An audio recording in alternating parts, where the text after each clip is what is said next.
This matter goes as far back as 2016. Premier Makura was the premier at that time. Were you as vociferous?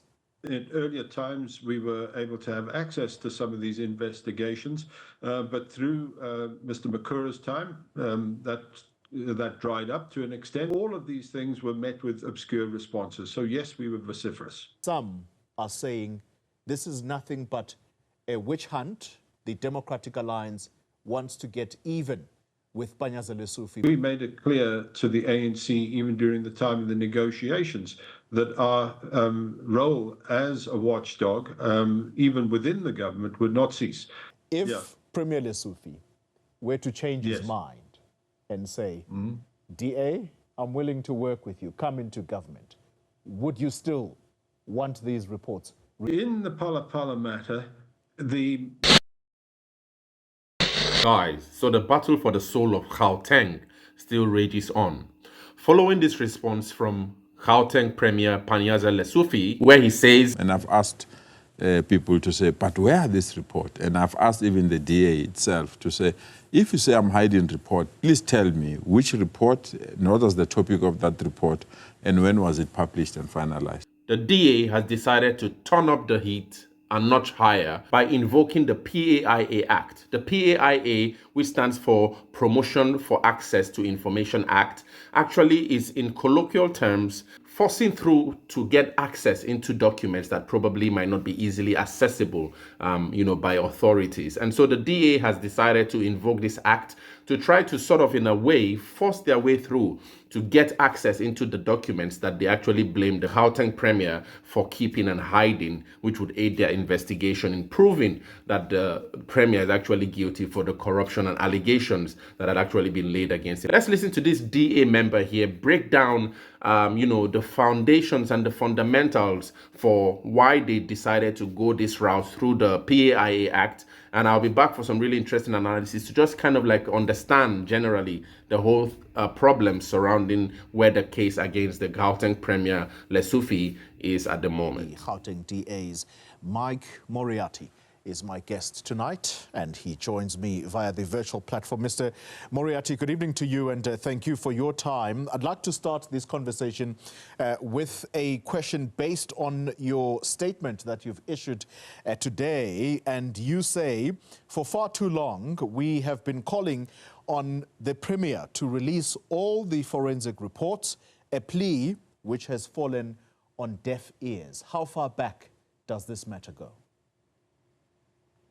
This particular matter that is the focus of attention at the moment, the key one, goes back to 2016, 2017, when there's various initiatives through the Social Development Department to do food banks, have some scheme to issue school uniforms, and also dignity packs, and one or two other schemes. And the way that it was performed was deemed irregular by the Auditor General, and was then the subject of various investigations. But these weren't the only investigations that have taken place over the last 4 or 5 years. You might recall that at the height of COVID, there was a scandal around PPE procurement by the Department of Health. There was millions wasted on sanitization of certain schools under Mr. Lesufi himself, when he was then the MEC for Education. There was the procurement of a hospital at a cost of 500 million rand, which was wastefully spent. All of these things were the subject of forensic investigations. In fact, there's a total of 177 investigations. That's a huge amount. And we've struggled. We've called for these investigations to be made available to the members, the colleagues of mine that sit in the Oversight Committee that oversees the work of the Premier. There's been various calls by my colleague, the leader, Solim Simanga, in the House.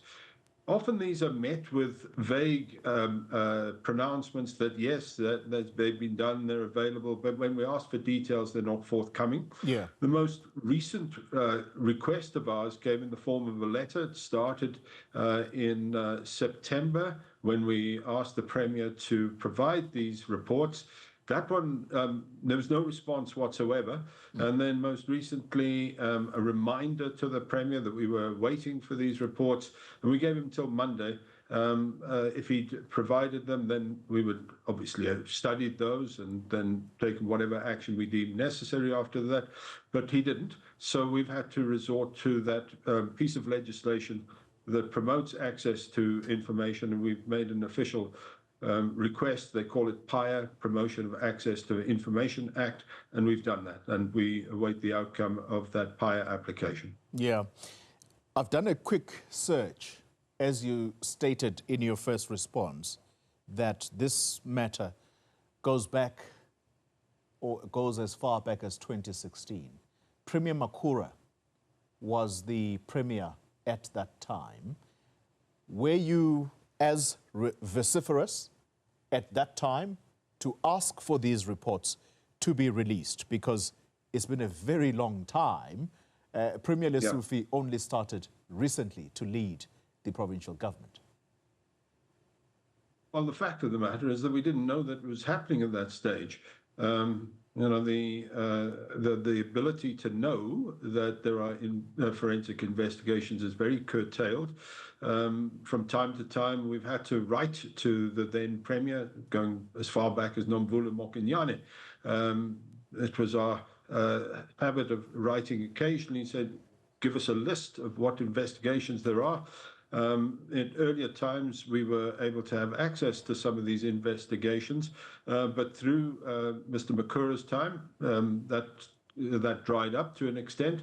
But we didn't know that these the scandals that were happening in the Social Development Department were happening, but for rumors that we were receiving from various people. The questions would then be asked in the committee that oversees social development. My colleague, Refilwe Ntsiche, was very vociferous in those committees calling for the information. In the House, repeatedly, we called upon Mr. Makura to disclose what was happening from forensic investigations point of view. We even called for lifestyle audits to be done, and all of these things were met with obscure responses. So yes, we were vociferous. The reason I'm pressing you on these questions about whether the resort to PIA, to using the PIA Act in order to get these reports released, is premised on what some are saying this is nothing but a witch hunt. In all probability, the Democratic Alliance wants to get even with Premier Lesufi because of his refusal to work with the DA in the so-called government of provincial unity. Is that effectively what is at play here? Not what is at play. We are always seeking to combat corruption. And we made it clear to the ANC, even during the time of the negotiations, that our role as a watchdog, even within the government, would not cease. And what we would have done when we're in government would be continue to call for investigations and call for the outcomes, and specifically call for consequences for those that are found to be guilty. No, that whether we're in government or in opposition, it doesn't matter. We're very comfortable in our opposition space. It's a space that we know very well, and it's a job that we are very effective at, and we're continuing to do that. It's a continuation of what we've done all the time. In your statement, let's get now to the nuts and bolts of why you want these reports released, because you are saying that corruption is serious and takes away money that could have been used to improve and deliver basic services to our residents. What proof do you have that these reports and the reason they are being buried, allegedly, is to hide exactly that corruption has been at play? Yeah, well, that's a great question, because the difficulty that we've had up until now is that we haven't had sight of any forensic investigations at all. Certainly, we haven't been able to get them through the official channels. But what has happened, the whistleblowers have come forward There are two particular reports. One was an investigation undertaken by a firm called BDO, and there was a series of reports undertaken by another firm called Bowman's. We've been able to get hold of those, not through official channels, but through whistleblowers. But for those whistleblowers, we would not have known. And what we see in these reports are hundreds of millions of rands irregularly expended through conduit channels that shouldn't have been the case, supply chain management regulations that have been flouted, the allegation that the prices that we pay for these goods have been grossly inflated. Once you inflate these goods, and once somebody is on the take somewhere because of some nefarious supply chain or procurement process, that is a wastage that takes place, and it has to come from somewhere. It can only come from service delivery. We've seen the amounts that are involved in those cases. We've also seen that there were people that were recommended to be suspended. And strangely enough, they were suspended for quite some period of time. And then at the beginning of this year, Mr. Lesufi, for reasons that he needs to explain, decided to bring them back to work.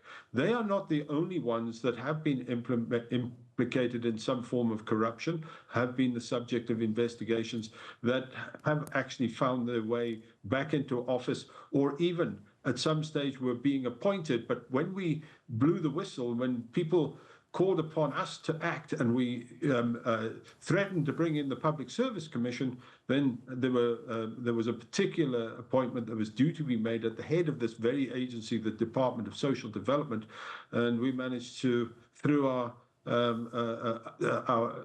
outcry, our vociferous outcry, if you use that word, they managed to change their minds. But for our watchdog role, these things would happen and more money would be wasted. This isn't going to be the end, Paulie.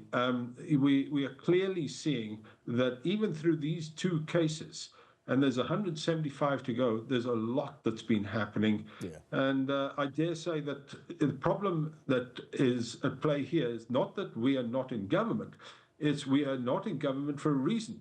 The ANC doesn't want us there because they don't want us to have the kind of access to the kind of information that we're now getting from whistleblowers. They don't want us to get it in an upfront and personal way. That's a very interesting view. Let's talk about the Social Development Department. In fact, it's two quick questions I have for you before we wrap. This department, it stands out. It's quite prominent in your statement. How big a mess do you suspect MEC Mbali-Hlophe, the former minister, this former MEC rather, of social development in Gauteng, how big a mess do you think she's left behind? Well, she's left a huge mess in various ways, and I think to give her a bit of credit, she inherited that from her predecessor. So this has gone back a long way. The fact of the matter is that if you look at the annual report, there's a total, a cumulative total of 1.1 billion rands worth of irregular expenditure. That's the size of what we're talking about. That's been accumulated over the last 3 or 4 years. And unfortunately, that one department is not alone in this kind of irregular expenditure. The Department of Health, their figure runs into the 20s of billions. There's a huge amount of money at play here, Paulie. Final question. Now that you've submitted this promotion of access to information request, how long before you get any kinds of responses? But ultimately, when do you think you can have access to these 177 reports? Oh, that's a good question. The fact is that there's nothing stopping the Premier to say to us tomorrow, here it is, come into the office, come and have a look at these reports. So he's not bound to do it with not less than a period of time. He's actually bound to do it within 30 days. So let's say in 30 days' time, we get an answer.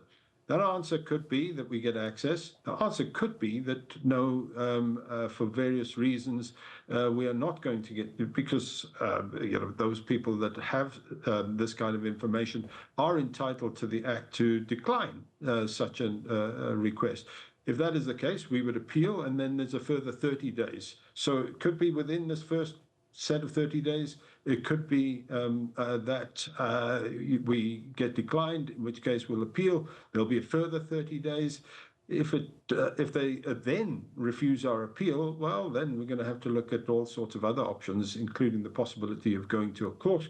But we think that that would be a very sad day for openness and transparency and the need to combat rampant corruption if that's the way that this Premier is going to go. Yeah. Mike Moriati, I'm letting you go, I promise. But here's a cynical question as a parting shot. In Parliament today, Phala Phala came up, and I seem to recall the Democratic Alliance at National during the negotiations for the now GNU, and specifically that question around Phala Phala came up, and the DA was quite clear. We will not revive Phala Phala. We cannot have our GNU partner investigated for such. I'm paraphrasing. I can't quite recall how Helen Zille put it at the time. So here's my question to you. If Premier Lesufi were to change his mind and say, DA, I'm willing to work with you, come into government, would you still want these reports released, or would you act in the same way that your leaders at National acted around Phala Phala?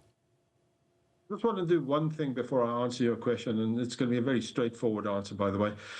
In the Phala Phala matter, the National Prosecuting Authority is still to come before the relevant committee. Glynis Breitenbach will be there to test the reasons why the National Prosecuting Authority doesn't want to prosecute. So it's not one of those things that is we're saying, well, let's let it go into a rug. By no means.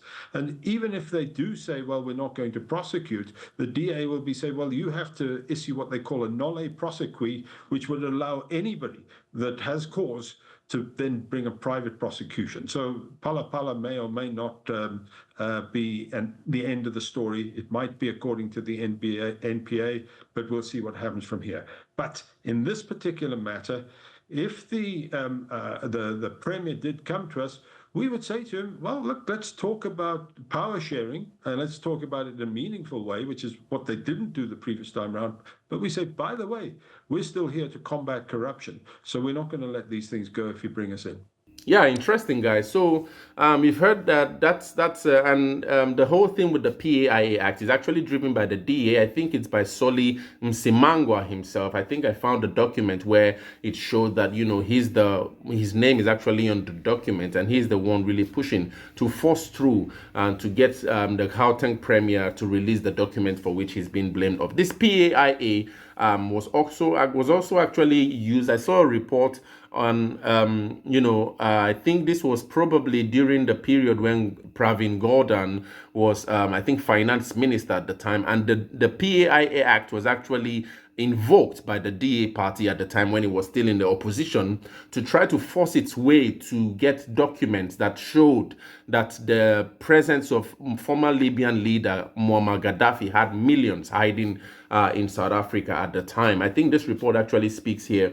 I think this is from the head of the opposition at the time and the DA. His name was DA spokesperson Tim Harris. Tim Harris speaking, saying that the PAIA application is necessary since Finance Minister Pravin Gordhan has denied access for a full investigation into the Gaddafi billions in South Africa. So this is how powerful the PAIA Act is actually, is, because it then kind of like is a part of the parliamentary, the constitution to kind of like gain access, especially in terms where access into some kinds of information isn't easily accessible. This act tries to like force its way through to get access to either to exonerate a condemned person or to criminalize an indicted official regarding certain crimes. And so this is how serious it is that the DA takes this case, that it had to go invoke the PAIA Act in order to force the Gauteng Premier Lesufi to release the documents for which it's blamed. So I also found a really interesting report here on Politics Web that actually spells a little bit more on this whole thing. So it says that the DA submits PAIA application to pressure Premier Lesufi to release 177 forensic investigation reports.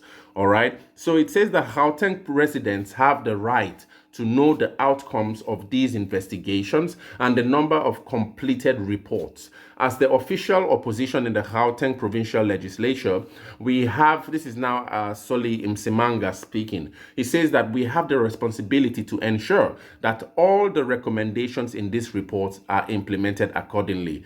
We demand the original reports to access the extent of corruption within the Gauteng government department. We do not want doctored versions of these reports.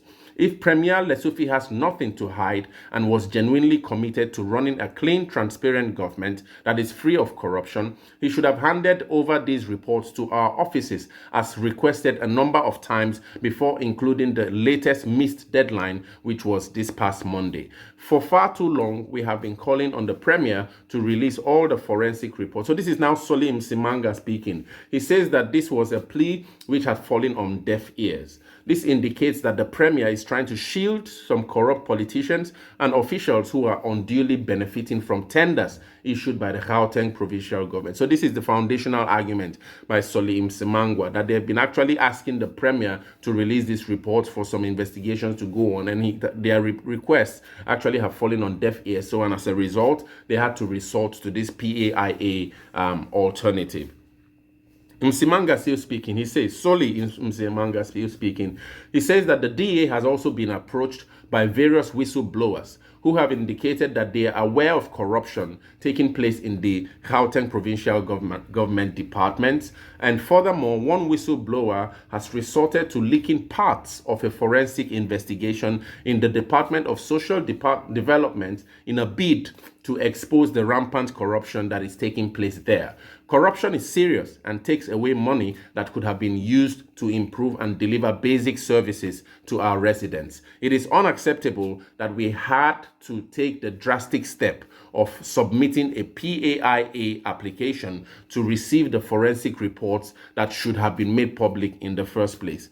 Once we receive these reports and have time to study them, we will approach Chapter 9 institutions such as the Public Protector, the Auditor General, and the Public Service Commission.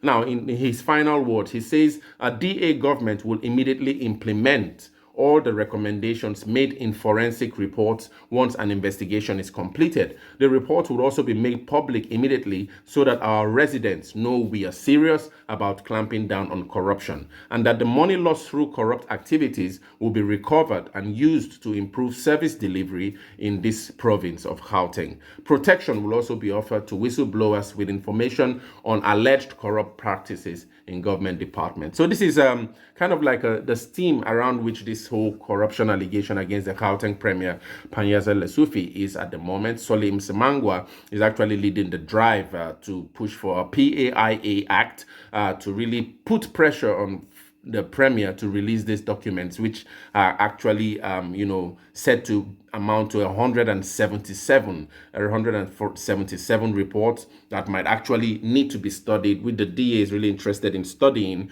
to be able to ascertain if there was probably some form of corruption. But also their assertions is actually also some substantiated by the fact that they argue that some whistleblowers have actually come to the fore to say and prove that they are really aware of, these corrupt practices that were actually taking place in the Gauteng provincial government. And so that's where the case is. And also this is a really interesting interview by Panyaza Lesufi, where he tries to refute these claims. I think it's really also interesting to watch, and I'll be having that after this here to really just get us to have a really wider objective view and objective lens on the whole battle for Gauteng and what's really going on behind the scenes. So let's just watch that, and I'll see you in the next video. Well, look, the big matter here is not the 4 forensic reports which you have released since December.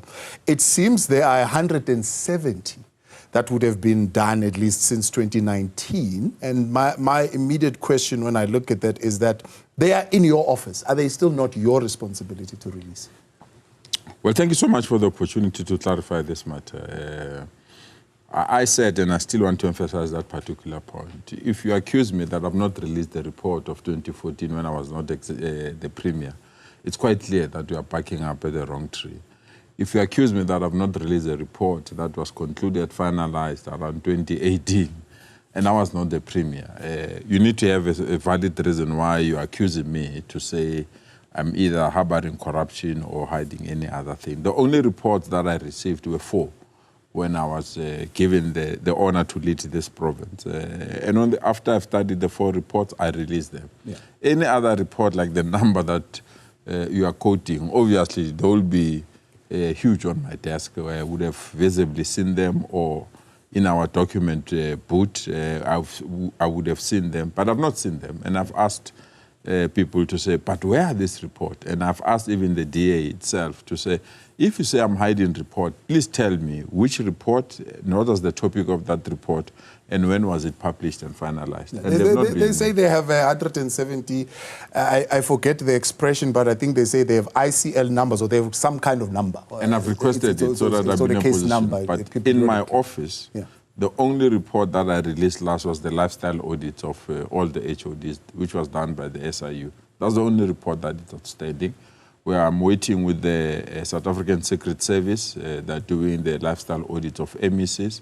As soon as I get that report as well, we'll be in a position to release it. But the political term that I'm in as the Premier from October 2023, there's no single report that was concluded, finalized, either by SIU, the Hawks, or the SAPS, or any institution that I was assigned to investigate. There's no single report that I've not given. I might be accused of reports that I don't know, and I think that's the basis of their accusations.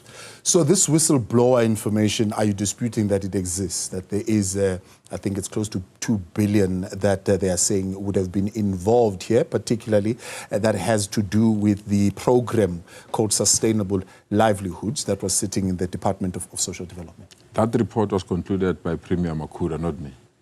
So if I'm accused of not releasing that report because Premier Makura is no longer there, it's unfair to me. Say Office of the Premier rather than say Panyaza Lesufi as an individual is hiding that report. And that report, I'm quite sure everyone knows now that it's in the hands of the law enforcement agencies, and they're working around that report. Yeah, you as the Premier's office now, not as an individual. Personally, I've not even read that report. You've not. Okay, but as the Premier's office, you don't. I think there is an expectation that there is a place, a website, after these things have been handed to you. For example, like the SIU report, which was handed to you in August. I tried to look. It's not on the SIU website, but I know there was a process of the report being handed over to you. Is there a place where these things exist that people can go and peruse them? As I said, there are 4 reports when I arrived that I got on my desk, and those particular reports, I released them publicly. Secondly, we've got an arrangement with SIU outside their proclamation by the president when they have to investigate the matter. Where we feel we don't have the capacity to conduct forensic investigations, we request them to do that on our behalf, and then they give us a report. The only report that I know that they've given us and advised us not to release at that time, it was the report that was related to the hospital called Ashanti, Anglo Ashanti. And when they finalized it, we released that particular report and made it public. Yeah. So the view that these released reports are also sanitized and they don't contain details. For example, that Anglo Ashanti report, they're saying there's a corruption to the value of 588 million, if not more, and 144 that would have been added there. So are you saying those amounts are correct? I don't understand what is sanitizing, because the people that investigate report, when they give you, there are disclaimers that they indicate. For example, they'll tell you, don't release the names of the whistleblowers. And we know the importance of protecting whistleblowers. Is that sanitizing the report? I don't think so. It's respecting the people that have given the information. Secondly, they will indicate that until the matter has gone through the disciplinary processes, there's certain information that must not be in the public space, so that you don't alert the people that are going to be charged on the basis of the information that you have. Is sanitizing reports? I don't think so. And thirdly, there are some reports that you have to get permission from the person that investigated for you to put it in the public space. And we normally get those permissions, and that's the reason why we release them. But I want to emphasize this point, Thabo. I came into office in 2023. Yeah. As I'm speaking to you now, there's no single report that was commissioned by myself that I've not released. Reports that were commissioned before, I only found 4 reports, and I've released them. Let's talk then about this matter where the 13 officials seemingly were under investigation for misconduct as far as this livelihoods program is concerned, are now have been reinstated. And it's attributed to you that you said, look, these were people who were placed on special leave in order for them not to interfere with the investigations and not to intimidate the witnesses. But there were no formal charges that were laid on these individuals, hence they were back in January 2024. I'm not sure, maybe there's confusion. When MEC Mbali-Hlope, the then MEC, suspended the 13 or I don't know how many people, I can confess to you, I was not consulted or briefed to say I'm going to suspend. When I appointed the new MEC, Faith Mazibuko, she took a decision to reinstate those people. Never corresponded with me to say, Premier, I established XYZ on the basis of this, I'm bringing these individuals back. Why my name is dragged when they were suspended, I was not involved. When they were reinstated, I was not involved. It's those that are accusing me that can explain that particular matter, because there are matters that end up with MECs that don't even come to my office or to my desk for me to either concur or support those particular views. I saw there's another report, they say when I was acting MEC for social development, there as well, they are crying at the wrong funeral, because I've never said any report must be hidden or any report must not be released. All the reports that are initiated from the office of the Premier are reports that are released by the Premier. I only established when I came to the office, there were 4 reports that were on my desk, and I released those particular reports. So your statement of saying they're backing the wrong tree now, they've also applied for a higher act in 30 days. They would like to get this particular report, which you're saying is a 2018 report of former Premier David Makhura, released. Are you saying they're not going to get that in 30 days? Not necessarily. I mean, I respect laws. I've taken an oath to adhere to regulations and laws of our country. And if they've made that application, I think that's the best way so that we can be in a position to engage with the law and check which are the reports that are outstanding. As I said, there are reports that are instituted by MECs, so maybe they are referring to those MECs. But reports that are or were initiated by myself as the Premier from 2023, there's no single report that is outstanding. If there are reports that predates my arrival, hopefully, through this particular act, they will be in a position to indicate which reports, and hopefully if they're available, where they're available, they will be released. But I've not hidden or not released any report under my care or that I commissioned, and I could not even conclude those reports that have been outstanding. There are only 2 reports that are outstanding from my side. Is the reports on the lifestyle of the MECs that were appointed after after Premier Makhura, and the new MECs that were appointed now. Their lifestyle audits are the one that are outstanding. And those are the reports that I've personally commissioned, that I can't be accused that I'm hiding them, because they've not been concluded. Another one that has not seemingly been done at all at the moment, but it's according to the DA, the service provider, has been paid, is the report on Rahima Musa. Is that coming from your office? No. I'm not even aware of Rahima Musa. I know the Rahima Musa case was conducted by the Health Ombudsman, Professor Malkhapur, and that report was also released publicly by the Health Ombudsman. there is no current one that you're aware of? No, there's no current one that I'm on. I've not commissioned it. Maybe it's the Department of Health or the MEC responsible for that department. Corruption across, they're saying, government departments, your government departments, is amounting to 2 billion rands, according to these forensic reports. Well, as I said, they can indicate that. Maybe they've seen those reports that I've not seen, so it will be very difficult to dispute their figure or to agree to their figure, because I'm not aware of those particular figures. What I know is that the Auditor General have audited our books. We received our final report a week ago, and that final report says that all government departments in Gauteng have good financial records, and 8 of those departments got clean audits. That's the official report from an independent body that is operating, that is checking our books according to the law. Yeah. So what do you think is at the heart of these complaints that are coming to you? It's bitterness.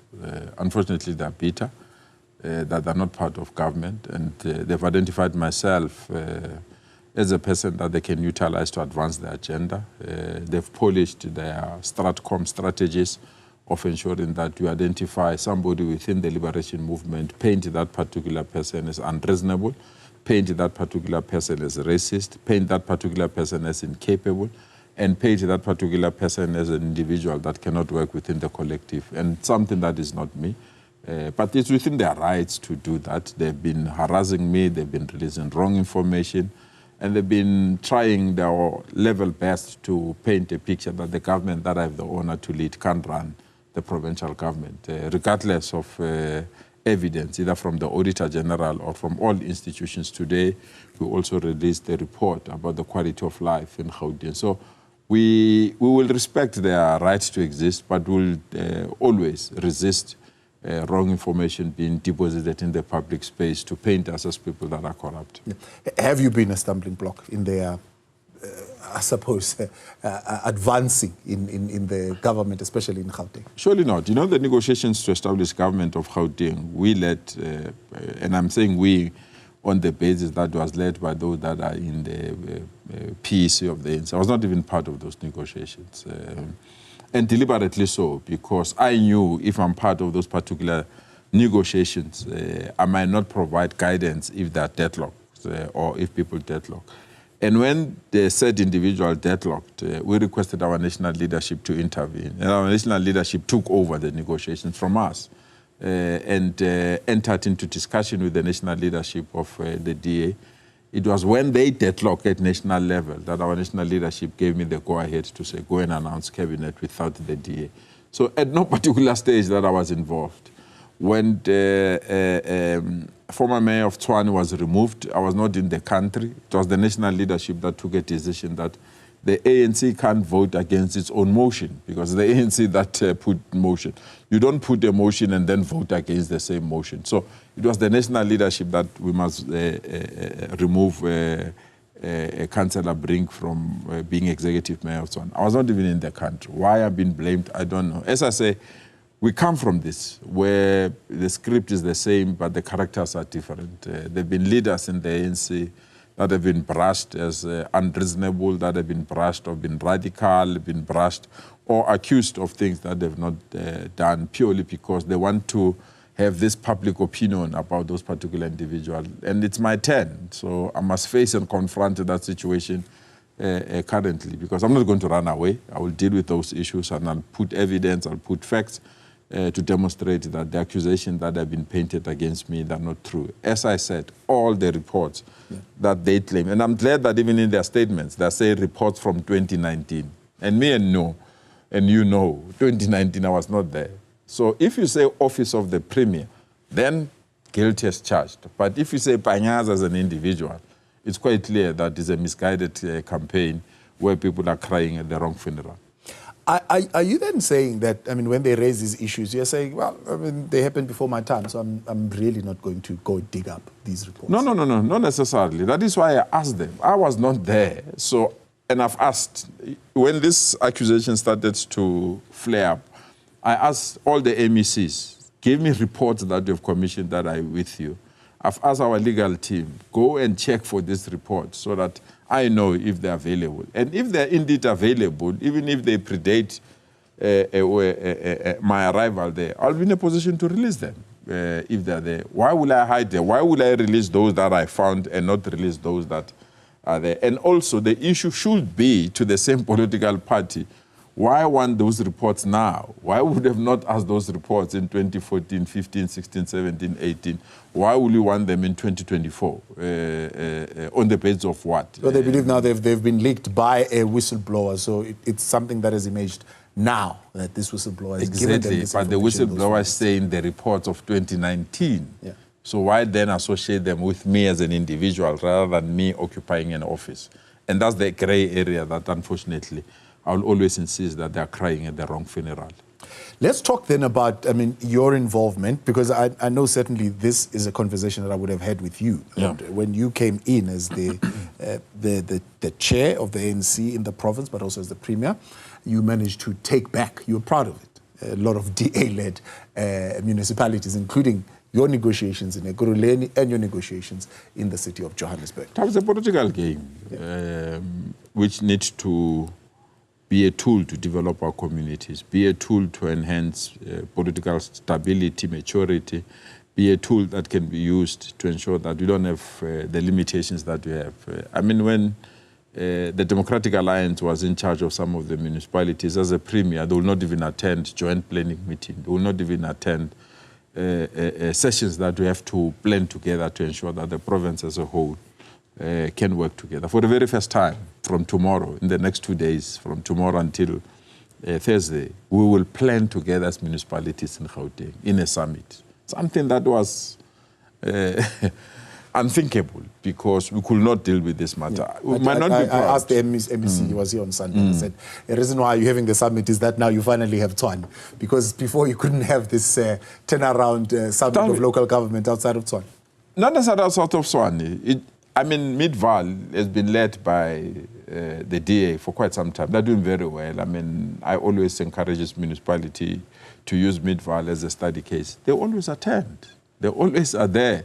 But then there are municipal executive mayors that come and they say they don't want to be part of discussions planning together. Yeah. You can't fight crime in Tshwane alone. You have to cry collectively as a province, transport collectively as a province, another thing. We're not only proud that we've stabilized the municipalities, but we really believe that we are now starting with the actual work of servicing our people. Do you think the failure of vetting Kabelo Kwamanda would have been your failure as well? You failed the residents of Johannesburg by not properly assessing him and his fitness? Kwamanda is not a member of the ANC. I really sometimes find it extremely difficult for people to feel that we are responsible for that. We are responsible for giving you an executive mayor by the name of the late executive mayor. We had two masters of finances. What happened? Voters didn't vote for him.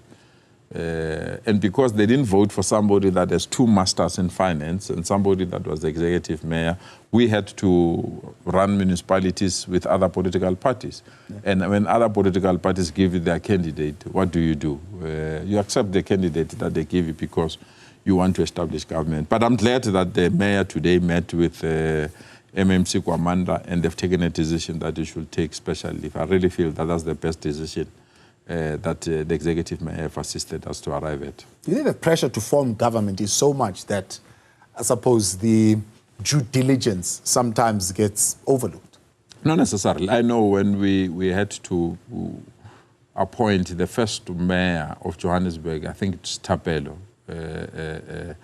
we had to put some vetting processes. It's just that I can't recall on, because he replaced Thapelo, whether that process was carried out. But I know, because the ANC felt that it's very important that we understand who are we going to bet with, and it's very important that we are sure of these particular individuals. We did that vetting, but when the same political party changed people, maybe at that moment, something would have not been followed up. But I've seen reports by the leadership of the ANC in Johannesburg claiming that they've done that vetting. And I can believe them because the charge were not late by that time. Maybe that's the reason why they could not pick it up.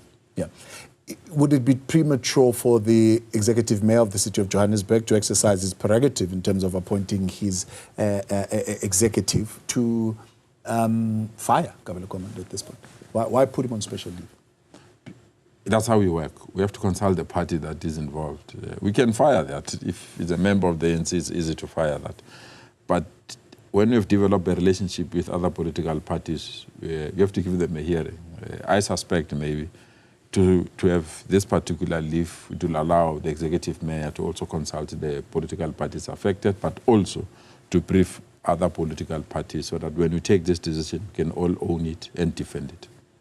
Now, I know you've squared up with National, but I want you to say it here on this platform as well, that you will want to answer this tough question or not, whether you are launching a campaign against the SG of the ANC. No, not necessarily. I will never do that. I think it was misunderstood, misinterpreted as a particular campaign. I'm not in a campaign. I've said it, I've put it publicly, that I have no interest at all to lead the African National Congress at that level. I'm still wet behind my ears, and I don't think that where we are, a person of my caliber can be utilized to lead the African National Congress. I think there are better leaders that can take the ANC to the next level. It might be an interpretation that went wrong on the basis of a podcast that I participated in, or my desire to rectify the accusations that were posted by the leader of the DA. And I felt I have the right to rectify those. And after that, I think other people misinterpreted that either launching a campaign or undermining the leadership of the ANC. I will never do that. I'll never define myself outside the leadership of the ANC. I'll always respect the leadership of the African National Congress. But besides, I was called by the national leader, office bearers. We discussed the matter, and we all agreed that the matter must end here. And I'll respect that. I'll never reopen it at any form or any platform. No, it's outside of the ANC culture to have succession conversations. But look, they're happening anyway. Would you decline if your name was lifted for that position? Well, I'm not ready. Definitely, I don't think that it's something that I will consider. And I really feel that there are other people that are capable, talented, skilled to take the ANC to the next level. The other issues, of course, that are now pinned to you, but I don't want to get to them because even water has been blamed on you because apparently you are not patents in the PE. properly I suspect applying Section 139. But have you had a call from the police officers, the Hawks? Is any of the criminal justice institutions giving you a call for investigating? Because the others are saying, well, the Hawks must look closely into your affairs and your involvement in this so-called cover-up. No, not necessarily. I mean, the last time I discussed with the law enforcement agencies, it was me requesting them to assist us in fighting crime in the province. So I've never had a call, and I doubt I'll have that particular call, but other people will have those particular wishes on the basis of what I don't know. Premier, we appreciate your time. Thank you very much.